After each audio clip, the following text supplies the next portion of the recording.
16 African teams have stepped up preparations for the Continental Cup of Nations with only a week to kick off. It's all happening in Equatorial Guinea. Matchpoint brings you the views as well as the analysis of players, managers and officials.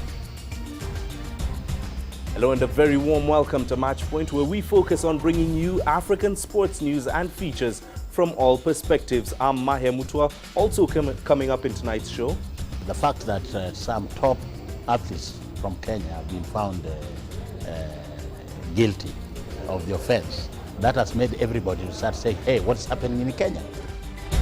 Integrity Watch, we discuss the new anti-doping regulations announced by the Kenya athletics body. And China beat Saudi Arabia 1-0 in their opening Asian Cup match.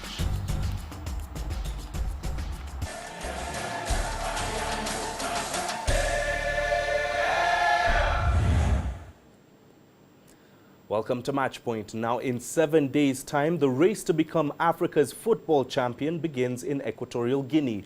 The hosts, who stepped in to replace Morocco barely 2 months to the competition, have been racing against time to be ready for Africa's biggest sporting spectacle. Teams have named their squads and training is now in the home stretch. As Celestine Karane takes a look at how the hosts and teams are shaping up for the competition. When Equatorial Guinea responded to the Confederation of African Football's plea to be replacement host for the 2015 Africa Cup of Nations after Morocco's refusal, they knew it would be a challenging task to put together a tournament in 9 weeks. 1 week to kick off, the country is in a race against time to get everything in place. The Malabo and Bata Stadium, which hosted the 2012 edition, are set for the event. It is Mongomo and Ebebiyin, however, that has some worried. In 2 months, we cannot do things 100%, maybe around 84 to 85%. In any case, at this stage, I can assure you that both stadiums in Ebebiyin and Mongomo will be ready for the competition. Contractors are working day and night. Mongomo will host the tournament's toughest group, featuring Ghana, South Africa, Africa's top-ranked team Algeria and Senegal. Ebebiyin will host Group B, while Bata will be home to the host nation in Group A, alongside Gabon, Congo and 2013 runners-up Burkina Faso. Malabo host Group D. I don't have any worries with regards to the group that we are in. I hope that we will have a great tournament. We have players of quality, but there are other factors that we don't have control of, such as the quality of pitches and the heat, which are factors that we are aware of. But it is not just playing facilities that the hosts are frantically trying to get ready. We have a mission to ensure that the stadiums have strong internet connection. We know that the internet is an important factor. The press is going to need the internet to broadcast the matches and send images and contact their offices. We are moving very fast and believe in a few days everything will be ready. Equatorial Guinea's build-up challenges haven't been limited, however, to infrastructure.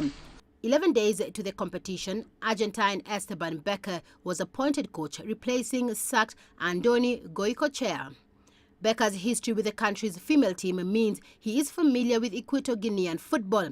In 2012, he led the women's team to the African title, and local fans hope he can replicate this success with the men's team.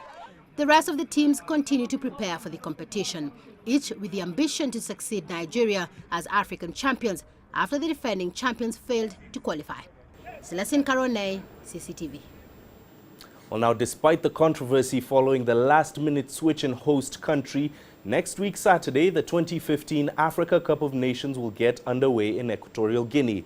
Now, the tournament will be without some of the bigger names, including both Nigeria and Egypt. And although the likes of Algeria, Cote d'Ivoire and Ghana will be among the favorites to succeed, there are other nations, such as South Africa, that believe this could be their time, as Dan Williams now reports.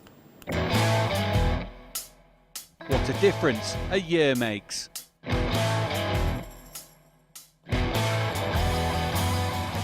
12 months ago, South Africa's players were famously labelled a bunch of losers by the sports minister, Fikile Mbalula. But earlier this week, the team departed for the Africa Cup of Nations with national pride restored. And praise ringing in the players' ears. The moment is now. You either grab it or leave it. And the moment to capture that glorious moment is with you. There's nobody else that we could have selected. You come from the best of South Africa. And you have proven that you can make it going forward. You have paved that way on your own. And with your own playing abilities, history is there to judge. You have taken us this far, you can take us even better.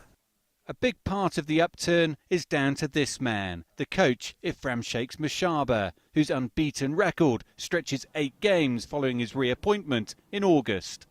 He says he's packing enough clothes to last him to the final on February the 8th. And he's confident the players can cope with the newfound pressure of expectation. Pressure will always be there. And pressure, most of the time, it's what makes us to compete. But we have looked at our boys. They're strong, they've shown character, and they've really given us a surety that where we're going to, they'll be able to compete.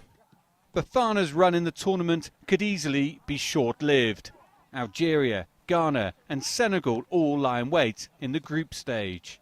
But Mashaba appears far from daunted at that prospect. All 3 teams that we face with, they're having the same press conference. And the media is asking them, aren't you scared of South Africa?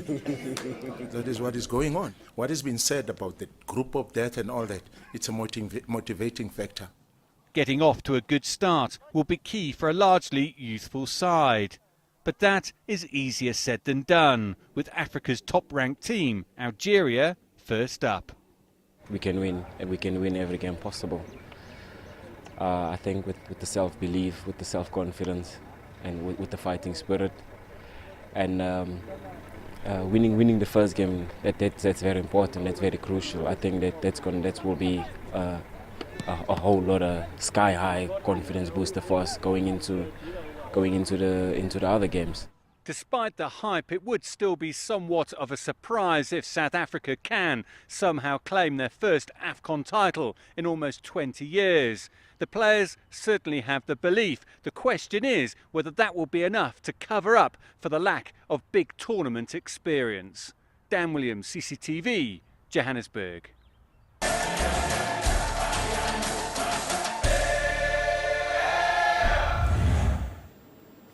Right now, Côte d'Ivoire and Manchester City midfielder Yaya Toure was voted African Footballer of the Year for a record 4th consecutive time at a ceremony in the Nigerian commercial capital, Lagos. The Ivorian beat off competition from local favourite Vincent Inyama, who a number of Nigerian football fans were understandably rooting for. CCTV's Deji Badmus has more. It was a night of glees and much entertainment as football administrators, players and fans on the continent assembled in this hall to honor Africa's brightest football stars. With a series of musical performances here, you would think it was a music concert. It was simply a celebration of African football. 13 awards were on offer for the night. The biggest, the African Footballer of the Year. And in contention, Yaya Toure of Ivory Coast and Manchester City Football Club of England, Pierre-Emerick Aubameyang of Gabon and Borussia Dortmund Football Club of Germany, and home favourite Vincent Inyama of Nigeria and Lille Football Club of France. The African Player of the Year 2014 is Yaya Toure!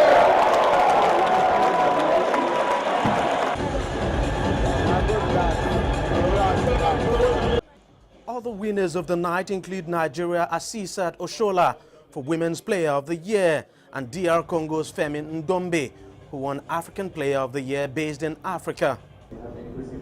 Later at this press conference, winners and losers bared their minds. For me, it's always a challenge. For me, the challenge is always something there's something I really like it, you know, because as a player, I was a sportive man. I always want to be always in the top four. And I think this time I get luck again, and I'm very proud and happy for that. A big thanks to everyone here. I mean, to everyone who nominated me, who voted for me. To CAF, to GLOW, to members of the press. I want to say a big thank you to it. And to your question, I'm not a bitter loser. I'm not bad. Big congratulations to Yaya, and we respect him. Vincent Nyama may have been gracious in defeat there, but on the streets, the outcome is generating mixed feelings among fans. I think it's a very painful thing seeing one of France's best keepers in Europe lose. And I really think he has won it so many times. I think it's time they give it to Yama. To me, I believe Yaya Toure is the best footballer in Africa for now. Comparing his performance last season, they won Premiership, they won, I think they won the FA Cup too. Whatever their feelings, coaches and captains of Africa's national teams have given their verdict. Yaya Toure has now set a record of being the only player to have won the award 4 consecutive times. Deji Badmo, CCTV, Lagos, Nigeria. Time for a quick break here on Match Point. When we return, Integrity Watch, we analyze the new anti-doping regulations announced by the Kenya Athletics Federation.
Welcome back to Match Point. Well, we started this bulletin by reminding you that it is just about a week's time to kick off at the 2015 Africa Cup of Nations in Equatorial Guinea. Well, now for more on the Cup of Nations, we're joined by an African football specialist, Tunde Adelakun from London.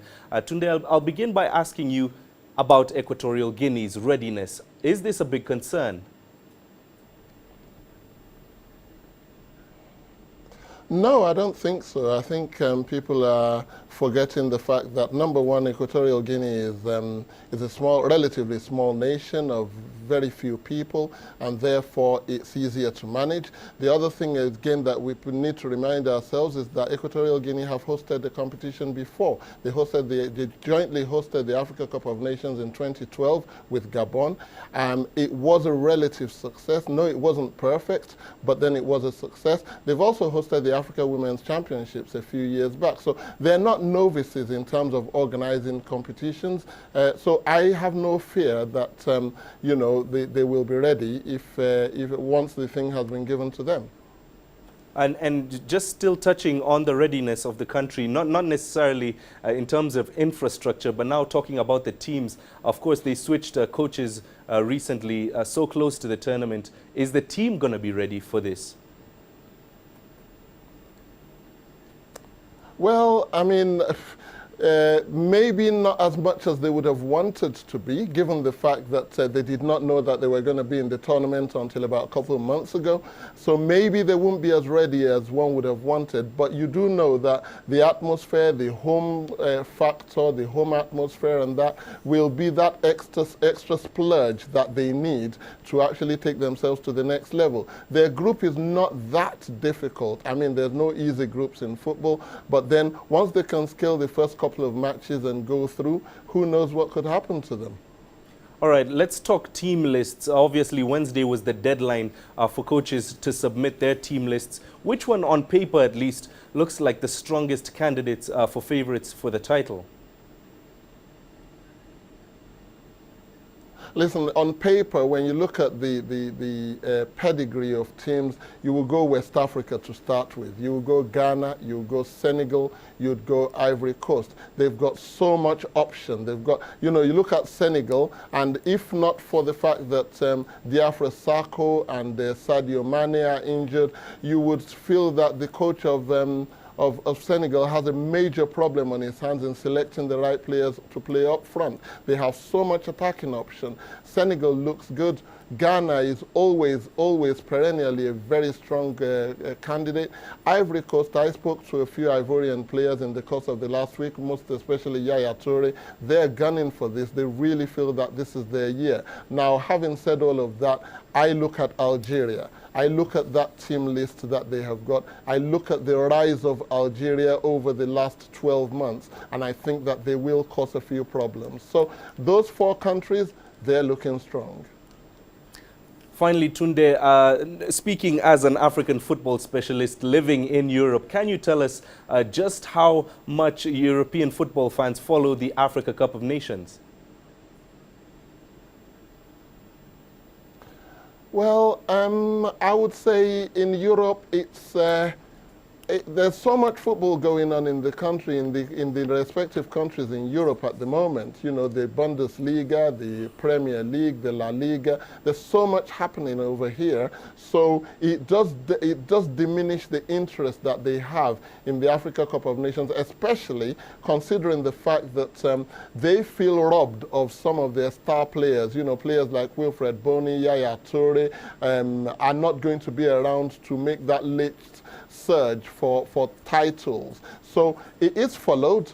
It is not followed as much as we Africans would want it to be. We want them to give Africa the respect that it's worth, the respect that is due to them, and I don't think that is happening. I think when Eurosport and BBC started airing the games live, it perked up a little bit, but then there was also the fact that the European leagues were going strong, sometimes 2 games a week, Cup football, Copa del Rey, FA Cup, all splurging the scenes of the screens of football fans in Europe. So it is not as much as we would have wanted, considering what Africans have done in the European leagues. All right, Tunde, thank you very much for speaking to us here on Matchpoint. We were speaking there, of course, to Tunde Adelakun, who is an African football specialist, joining us live from London. Moving now to athletics, Kenya's national athletics body demands that all athletes now have biological passports in one of 11 policies put in place to curb doping. The long-distance powerhouse has come under international scrutiny the past 2 years as the number of positive tests has spiraled. Out of competition testing, registration of athletes, agents and coaches are other measures being set by the national body. Athletics Kenya's Vice President David Okeo spoke with our very own Celestine Karane and begins by explaining why they think these measures will work this time round. The fact that some top athletes from Kenya have been found guilty of the offense, that has made everybody to start saying, hey, what's happening in Kenya? And she's an eye-opener also. So we cannot just leave things just like that. That's why we come out with tough rules, and we are optimistic they're going to work. What is the reason behind the explosion of numbers of athletes being caught doping in Kenya? You know, what we call testing pool. There's a way you enter the testing pool, and you'll find that in every event you have 30 per every event, top 30 in the IF ranking list. So these are the ones that are being tested all the time. But if you do well in one of the championships and you are not been in the testing pool, you will be advised by IF so and so now is now added in the testing pool for the IF so that he or she can be monitored. And that's what's going on. That's why I find in Kenya we have so many athletes. One of the decisions that AK has mentioned is that there will be compulsory registration of athletes. For a country that has such a long heritage in athletics, why is it taking us till now to have such a system in place which is very core? This is not a new thing.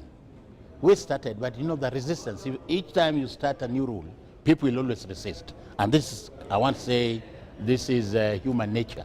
We started the registration.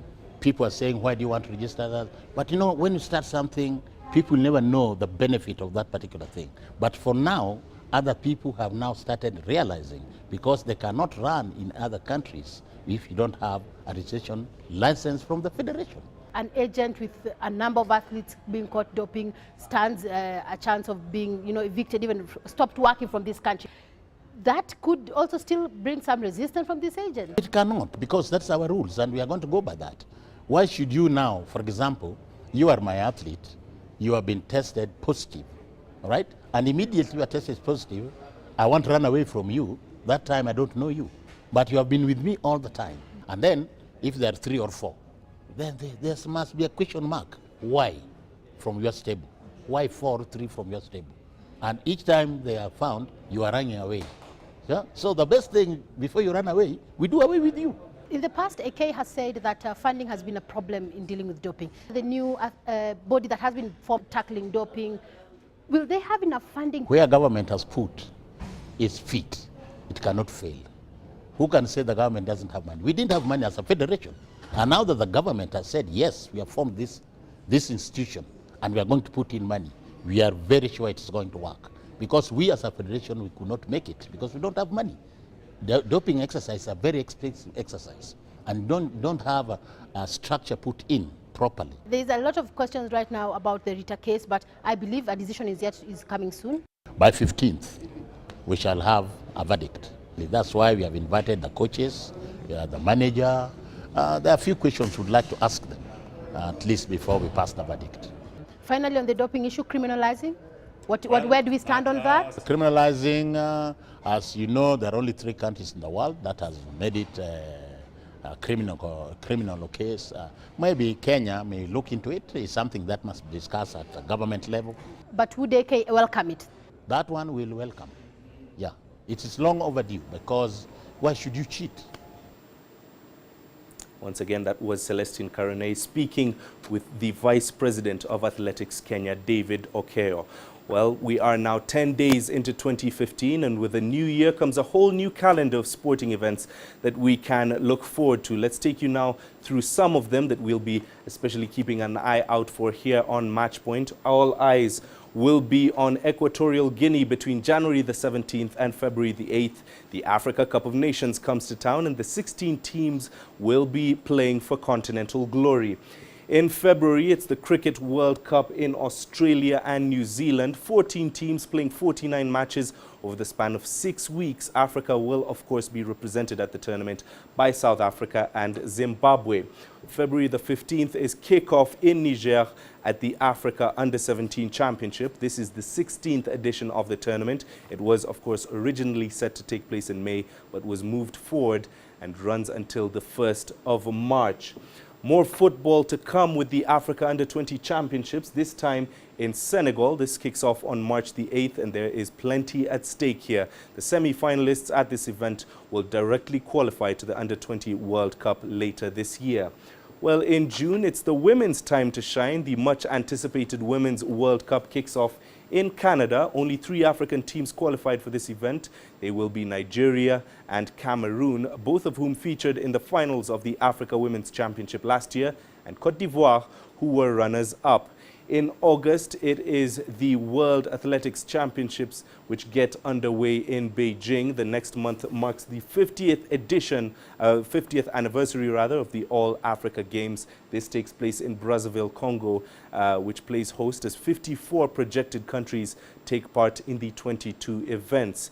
In Senegal, it's time for the 5th Commonwealth Youth Games. These take place in Apia, Samoa, and 8 days into the same month. All the big names of the World 15s rugby are in England for the Rugby World Cup. Only 2 African teams are represented there, the Springboks of South Africa and Namibia. Well, now it's time for us to take another quick break here on Matchpoint. Here's what's coming up when we return. China beat Saudi Arabia 1-0 in the Asian Cup.